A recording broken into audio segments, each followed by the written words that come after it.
Guys finally power star Pawan Singh का पहला नवरात्रि का गीत आ चुका है और इस गाने ने भैया माहौल बना के रख दिया है। कहते हैं ना कि जब तक पवन सिंह का गाना नहीं आता है, वो चाहे कोई भी त्यौहार हो, होली हो, नवरात्रि हो, बोलबम का हो या फिर छठ का हो, तो वो त्यौहार अधूरा ही लगता है।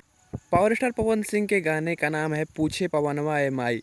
तो आज की इस वीडियो में इसी गाने के ऊपर चर्चा करेंगे और जानेंगे कि कैसा इस गाने को बनाया गया है, क्या क्या इस गाने का मोटिव है और किस तरीके से मतलब किस मैसेज पे इस गाने को बनाया गया है। तो वीडियो में लास्ट तक जरूर बने रहें। चैनल पे नए हैं तो सब्सक्राइब करके बेल आइकन को प्रेस कर दें। आपको भोजपुरी इंडस्ट्री से रिलेटेड कोई भी न्यूज़ सबसे पहले यहाँ मिलती रहेगी। बात करें इस गाने की तो भैया गाना जो है वो एक स्टोरी टाइप सॉन्ग बनाया गया है और इस गाने के जरिए एक बहुत ही बड़ा मैसेज दिया गया है जो कि सभी को सुनना चाहिए, सभी को देखना चाहिए। और कहीं ना कहीं आप माता रानी के भक्त हैं तो आपको फॉलो भी करना चाहिए, सबको फॉलो करना चाहिए।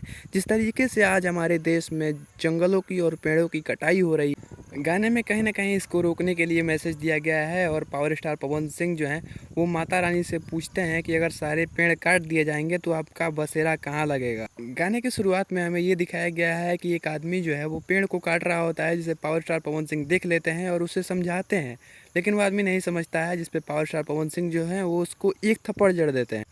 गाने की स्टोरी के साथ साथ उसके लिरिक्स और म्यूजिक पे भी काफ़ी ज़्यादा काम किया गया है। इसमें लिरिक्स जो है वो पंकज वसुधरी का है। मुझे लगा था कि ये नए लिरिसिस्ट हैं, इनका लिरिक्स कैसा होगा, लेकिन भैया जब इस गाने को मैंने सुना, जब उनके लिखे गए हर एक शब्द को मैंने सुना, तो इनका लिखा गया हर एक शब्द जो है वो समाज के हित में है। और कहीं ना कहीं पावर स्टार पवन सिंह इस गाने के जरिए एक बहुत ही बड़ा मैसेज दे रहे हैं। गाने में अगर म्यूजिक की बात करें तो सरगम आकाश का म्यूजिक है, लिरिक्स के साथ म्यूजिक भी सूटेबल है। और यहाँ पे म्यूजिक में मतलब कि पुराने अंदाज में म्यूजिक दिया गया है, गाने को हारमोनियम पे शूट किया गया है, तो उसी तरीके का म्यूजिक भी दिया गया है, ढोलक झाल वाला म्यूजिक दिया गया है। लिरिक्स और म्यूजिक काफ़ी शानदार बनाया गया है और इसका जो परिकल्पना है वो दीपक सिंह किए हैं, जो कि पवन सिंह के पूर्व मैनेजर रह चुके हैं और काफ़ी मतलब कि प्यारा प्रोजेक्ट ला के दिए हैं पवन सिंह को।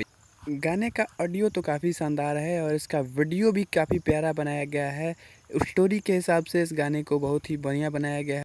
इस वीडियो की शुरुआत में ही आपको सिनेमैटिक क्वालिटी देखने को मिल जाएगी, कैमरा एंगल देखने को मिल जाएंगे और इस गाने में हर एक लाइन पे कैमरा एंगल चेंज होते हुए दिख जाएंगे, जो कि बताता है कि ये एक प्रोफेशनल वीडियो है। गाना रिलीज होने के ठीक आधा घंटा बाद मैं इस वीडियो को बना रहा हूँ और आधे घंटे में इस गाने पे 32,000 के करीब व्यूज़ हैं। और लाइक्स की बात करें तो ऑडियंस को ये गाना काफ़ी पसंद आ रहा है।